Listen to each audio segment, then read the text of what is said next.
আমি আমি আমি বেসিক্যালি দেখেছি যেটা ধরেন আপনি যেহেতু নিশ্চয়ই একটা টিমের যেহেতু আপনি স্পোর্টসে যদি এডিটর হয়ে থাকেন নিশ্চয়ই আপনার চোখ কান খোলা থাকবে যে আপনার চারিদিকে কী হচ্ছে আপনার সমস্ত জায়গাতে কে কী রিপোর্ট করছে কোন চ্যানেল কী রিপোর্ট করছে স্পোর্টসের। তো অ্যাজ এ খেলোয়াড় হিসেবে যেহেতু আমি ক্যাপ্টেন ছিলাম আমারও ওই বোর্ডে কোথায় কী হচ্ছে না হচ্ছে একটু দেখলে আমরা ভিউ দেখলে বুঝতে পারি যে মনে হয় এটাতে এই হচ্ছে মানে রাইট জিনিসটা রাইট পিপল থাকলে ভয় পেতাম না। রাইট পিপল যদি থাকতাম না ধরেন সাপোজ অনেকেই আছে গার্ডসি লোক না ওই লোকটা এটা করেছে তার মানে বুঝে নিচ্ছে যে না নিশ্চয়ই কোনো কারণে এটা করেছে। যখন রং পিপল থাকে তখন কিন্তু আপনাকে সন্দেহটা বেড়ে যায়। তো আমার মনে হয় যে বিপিএলের অনেক জায়গায় আমাদের ল্যাকিংস আছে। আকসু নামে যে আমাদের বাংলাদেশে যেটা করা হয়েছে সেখানে স্বাধীনতা ছিল না। সেটা কাইন্ড অফ একটা হচ্ছে যে ডেজিগনেশন দিয়ে আপনি শুধু রাখা আছে কিন্তু পিছন থেকে আকসু কিন্তু ক্রিকেট বডি সব কী হবে না হবে তাই একটা টিমকে দেখেছি পুরা তার বিশাল বড় বাহিনী নিয়ে মাঠের মধ্যে ঢুকে যাচ্ছে, কেউ কিছু বলার নাই, তার অধিকার নিয়ে তার ক্রিকেট বোর্ড তাদের নাই। আবার একটা টিমের জন্য একদম নিয়ম আছে না এর বেশি ঢুকতে পারবে না। এটা তো হতে পারে না। মানে আমার কথা হচ্ছে সবার জন্য নিউট্রাল হতে হবে। ওখানে যে ঢুকবে আকসু যে নিয়ম আছে সেই নিয়মগুলো ফলো করতে হবে।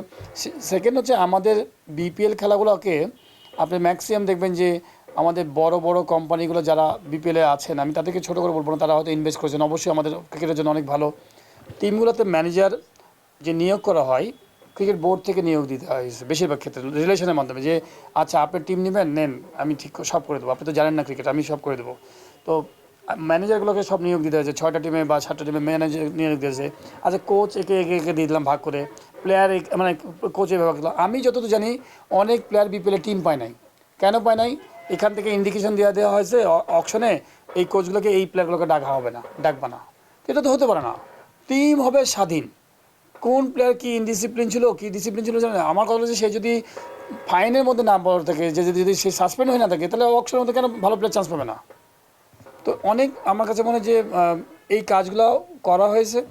আশা করি যদি এগুলোকে থেকে বেরিয়ে আসতে হবে আমার কাছে মনে হয়। এবং আমি এখনও মনে করি যে বাংলাদেশের অনেক বড় বড় হাউস আছে তারা অনেকে হয়তো ক্লাব বিপিএল নিতে চায় টিম, কিন্তু তাদেরকে রাইট জিনিসটা দিতে হবে যে আমি বলবো যে তাদেরকে একটা ইনভেস্ট করবে, তাদেরকে একটা সুন্দর দিতে হবে যে এই আসলে আপনি এই বেনিফিট পাবেন এই সুবিধাগুলো পাবেন।